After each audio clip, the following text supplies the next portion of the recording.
Bon, je te montre vite fait. Moi, j'achète du malt, voilà, de l'avoine.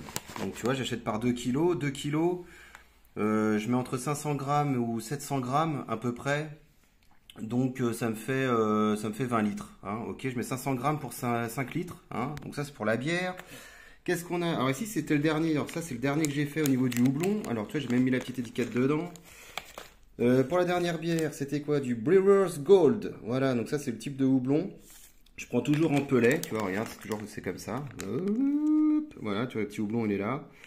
Donc ça, c'est pareil, oh là là, je mets pas beaucoup, je mets ça à peine, je mets à peine, ouais, 25 grammes, 30 grammes. Et ça diffuse dans toute ta baraque, après, ça sent, alors ça pue, hein, ça pue, hein, je te cache pas que, ça sent pas la bœuf, mais ça pue, hein.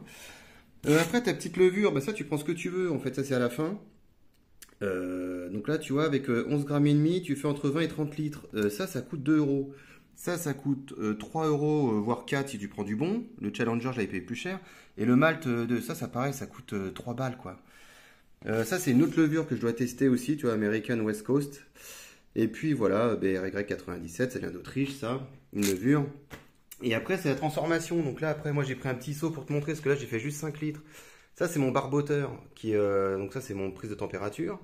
Petit barboteur, avec le seau de 5 litres.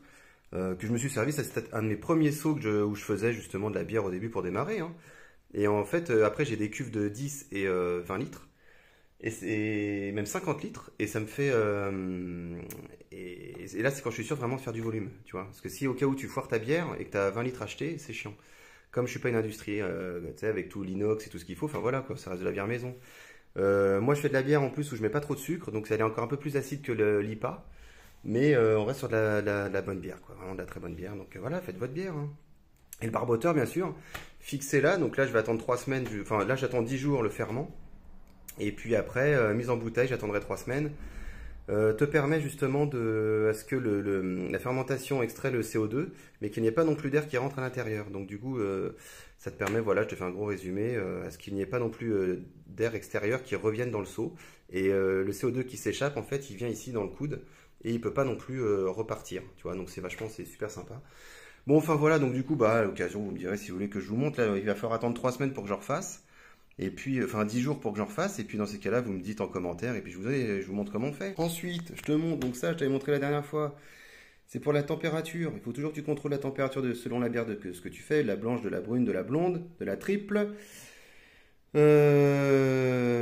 Variation entre 62, après il faut que tu montes à 62 degrés par exemple pendant 45 minutes, tu fais à 70 degrés, voire 75 pendant 5 minutes pour que les enzymes puissent s'évader justement de l'avoine, enfin du malt que tu vas faire. Tu as besoin des petites capsules, un encapsuleur, des bouteilles. Alors moi j'utilise plus les bouteilles en verre, maintenant j'utilise des bouteilles en plastique. Plus pratique surtout quand t'en fais pas mal, parce qu'au bout d'un moment, tu sais, ça c'est un peu consigné, tu vois, ça te coûte cher, jamais tu les revois quand tu vois tes potes. Et puis voilà, ça voilà, c'est pour capsuler. Tu mets ça, la petite truc là-dessus, ou là-dedans, comme tu veux, et après tu viens poser et tu sers, et puis voilà, c'est bon quoi.